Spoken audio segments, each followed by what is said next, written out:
ياسين والقرآن الحكيم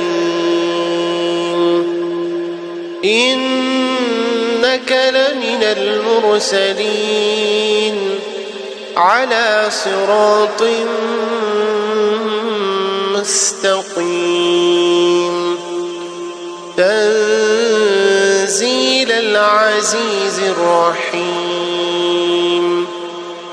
لتنذر قوما ما أنذر آباؤهم فهم غافلون لقد حق القول على أكثرهم فهم لا يؤمنون ياسين